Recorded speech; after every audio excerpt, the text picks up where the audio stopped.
Assalamualaikum warahmatullahi wabarakatuh.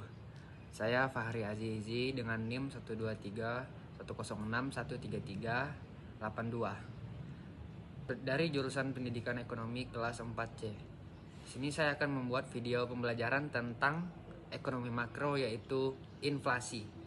Kenapa sih harga barang terus naik? Lalu, apa itu inflasi? Inflasi merupakan fenomena ekonomi yang sangat penting untuk dipahami karena dampaknya dapat dirasakan langsung oleh setiap lapisan masyarakat, mulai dari harga bahan pokok yang naik hingga menurunnya daya beli masyarakat. Semua adalah bagian dari dinamika inflasi. Inflasi sangat penting bagi pelaku ekonomi, pembuat kebijakan, dan masyarakat umum agar dapat mengambil keputusan ekonomi yang tepat. Secara umum, inflasi adalah sesuatu di mana terjadi peningkatan harga barang dan jasa secara umum dan terus-menerus dalam periode waktu tertentu. Jika harga barang hanya naik untuk satu atau dua barang, itu bukan inflasi. Inflasi terjadi ketika kenaikan harga terjadi secara luas dan berlangsung secara terus-menerus. Ciri-ciri utama inflasi yaitu bersifat umum atau mempengaruhi banyak komoditas. Yang kedua, ada bersifat berkelanjutan, tidak hanya sesaat. Masuk materi selanjutnya yaitu jenis-jenis inflasi. Jenis-jenis inflasi bagi menjadi beberapa, yaitu yang pertama berdasarkan tingkat keparahannya, yaitu inflasi ringan. Inflasi ringan yaitu kurang dari 10% per tahun. Contohnya, inflasi tahunan Indonesia sekitar 3-5% tergolong ringan. Inflasi sedang yaitu 10-30%, inflasi berat 30-100%, dan inflasi hiperinflasi yaitu di atas besar dari 100%. Yang kedua yaitu berdasarkan penyebabnya. Demand full inflation terjadi ketika permintaan barang dan jasa meningkat drastis melebihi kemampuan penawaran. Cost push inflation disebabkan oleh kenaikan biaya produksi seperti harga bahan baku dan upah. Built-in inflation atau inflasi struktural disebabkan oleh ekspektasi inflasi masa depan yang menyebabkan kenaikan upah dan harga. Selanjutnya ada penyebab inflasi. Inflasi bisa timbul karena berbagai faktor baik dari sisi permintaan maupun penawaran. Yang pertama yaitu kenaikan permintaan agregat. Ketika pendapatan masyarakat naik, maka konsumsi meningkat. Jika produksi tidak mampu mengikuti lonjakan permintaan, maka harga akan naik dan terjadilah inflasi. Yang kedua yaitu kenaikan biaya produksi. Faktor seperti kenaikan harga energi, upah buruh, atau bahan baku akan menaikkan harga barang karena produsen meneruskan beban biaya ke konsumen. Yang ketiga ada kelebihan uang beredar. Jika bank sentral atau pemerintah mencetak uang secara berlebihan tanpa diimbangi dengan pertumbuhan produksi, maka akan terjadilah inflasi.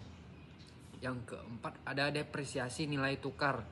Jika nilai rupiah melemah terhadap mata uang asing, harga barang impor akan naik dan memicu inflasi, terutama pada sektor yang tergantung bahan impor.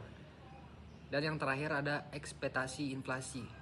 Jika masyarakat atau pelaku usaha memperkirakan harga akan naik, maka akan menaikkan harga dan upah lebih awal. Ini bisa menyebabkan inflasi yang self-fulfilling living.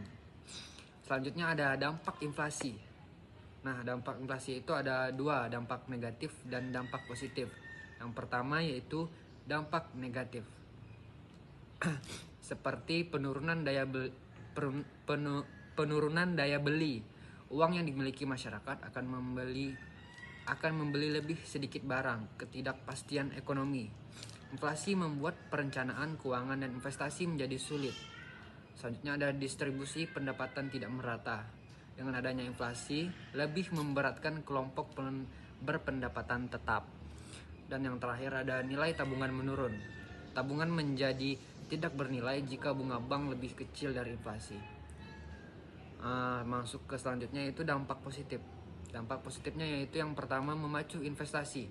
Dalam inflasi ringan, investor cenderung lebih aktif berinvestasi untuk menghindari penurunan nilai uang dan mengurangi beban utang. Selanjutnya adalah pengukuran Inflasi.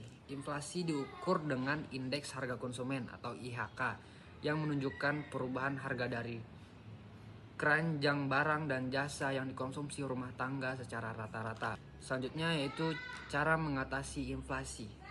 Yang pertama itu kebijakan moneter. Operasi pasar terbuka atau OPT menjual surat berharga untuk menyerap kelebihan uang beredar.